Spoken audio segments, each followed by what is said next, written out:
दादा इथे बारामतीत आले की पंधऱ्याला त्यांचा असा राऊंड असायचा आणि इथं आल्यानंतर गाडी ह्या चौकात पंधऱ्याच्या थांबायची.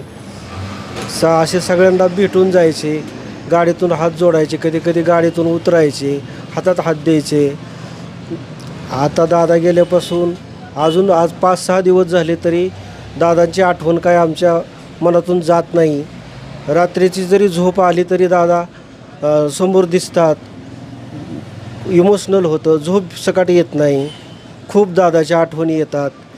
बारामती तालुक्याचं आमची शान होती दादा म्हणजे. आणि खूप विकास बारामतीचा दादांनी केलेला आहे. असं कुठलंच काम ठेवलं नाही दादांनी. दादांना कामाशिवाय दुसरं काही बघतच नव्हते. ज्यावेळेस बारामतीला येतील त्यावेळेस सकाळी 6ला उठून कुठं कामं चालल्यात, कुठं काय असं ते सगळे पाहायचे. आणि नंतर कुठं त्यांचा कुठं कार्यक्रम असेल, कुठं सभा असेल किंवा कुठं अशी ते इथं सभेला जायचे. अगोदर पहिले कुठं काम चाललं आहे हे बघायला जायचे अगोदर सकाळी 6ला उठून. त्यांनी खूप बारामतीचा आमच्या विकास केला. एखादी आठवण, एखादा प्रसंग इथं जात असताना ते कशा पद्धतीने थांबले वगैरे किंवा तुम्हाला भेटले वगैरे? असे बारामती आता चौकात आमचं सलूनचं दुकान आहे. इथं पंधऱ्यात आल्यानंतर दादा चौकात दादा येणारे असे कळले की अशी 10-5 लोक आम्ही रोडला लगेच थांबलो की दादाची गाडी थांबायची, सगळ्यांना हात जोडायचे, हातात हात द्यायचे आणि नंतरच गाडी सगळ्यांना भेटूनच गाडी पुढं जायची दादांची. आणि पंधऱ्यात ह्यात आले म्हणजे दादा पंधऱ्याला कंपल्सरी असायचेच. पंधरगाव म्हणजे दादांचा बालकिल्ला. तिथे इथं सर्व पुढारी असायचे दादांचे. त्यामुळं दादा बारामतीला कधी जरी आले तरी पंधऱ्यात भेटल्याशिवाय कधी जातच नसायचे.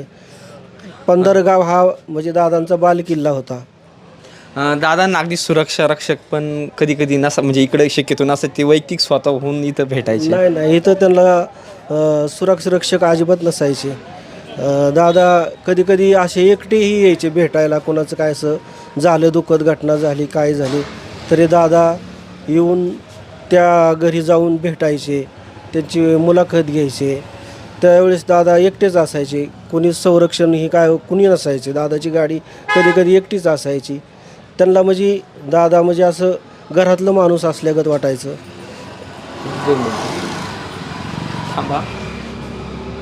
मी बारामतीमधील पंधरे या गावामध्ये आहे व या ठिकाणी अजितदादांच्या काही आठवणी आहे. या ठिकाणी नारायण जाधव यांचं केश कर्तनालयाचं दुकान आहे व त्यांच्या काही आठवणी आहे.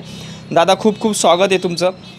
खरं तर दादा बोलले की अजितदादा ज्यावेळेस रस्त्याने जायचे तर त्यांना या ठिकाणी कधी सुरक्षा रक्षक राहत नव्हते. जायचे तर ते अगदी